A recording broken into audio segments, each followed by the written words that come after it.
This production is brought to you by Philothea Studios. Hello and welcome.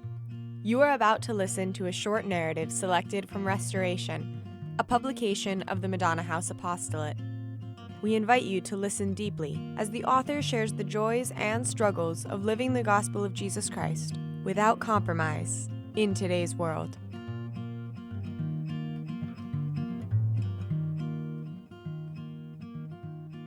Celebrating 75 Years of Madonna House, Combermere, by Catherine Doherty. May 17th, 1947 was sunny and very warm. My husband Eddie and I arrived in Combermere about 3 o'clock in the afternoon, and our first sight of the little unfinished 6-room house was exhilarating. Though it had no siding and was unpainted, it still looked cozy. The statue of Our Lady of Guadalupe, which had been enshrined the year before, stood over the window of an upstairs bedroom. We could see it from the road, and it welcomed us. Hungry and tired, we ate in the living room. In a state of great content, Eddie stared out at the Madonna River and said, "Katie, welcome to your new home." 3 dozen young apple trees had been delivered a few days before. The field for the orchard had been plowed and manured. All we needed now was a hole in the ground for each tree. Our neighbors Desire Mayhew and Wilfred Bouchard helped us plant them. Thus, the orchard, in a sense, is a memorial. It was planted on the foundation day of Madonna House, the day we arrived, and the trees are still there today. In those early days, we had a wood stove, an outdoor toilet, and a well in the cellar with a hand pump that took 1,000 strokes to fill the water tank. We filled the tank 3 times a day to cook and do laundry. We didn't have much money and not many clothes. I planted a garden, did some sewing, and baked bread. Such were our early days in Combermere. 3 months later. Greetings from Combermere. Things are really getting organized around here. The vegetable garden is saving the day for us, because our 2 general stores get few greens or fruits, and what they do get are not cheap. We are too far from all the main lines. So the fresh green vegetables and the millions of raspberries that we grow ourselves are doubly relished. Milky the pig is now a graying color, belying his original name, but he's growing so fast he is a joy to behold.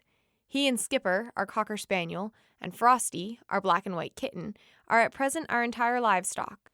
Next spring, we hope to add 50 pullets and 1 or 2 hives of bees on our 5-acre lot. The apple trees are growing, and we are busy with beds and rows for berry bushes, strawberries, and perennial flowers that will be planted this fall. The house shines in its new white dress, with blue trimmings in honor of Our Lady. A new porch has been added, and a garage, with a workroom adjacent, will soon go up.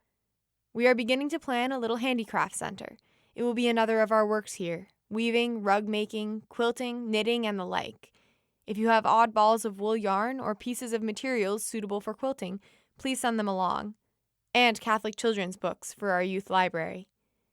Yes, the Canadian baby of Friendship House is growing lustily. 7 months later, in the first issue of Restoration. Many friends have been writing to us and asking, "Where is Combermere, and what are you doing there?" Combermere is about 120 miles west of Ottawa in the province of Ontario, near Algonquin Park. Madonna House is located 1 mile outside of the village of Combermere, near the little white church of the Sacred Heart, and the Madawaska River practically washes its doorstep. We are doing here what we have always done, working as the extension of Christ's kingdom, Friendship House style. Briefly, we are publishing from here the paper you are reading now. We called it Restoration because to restore all things in Christ is the one most vital need of our tragic, chaotic days.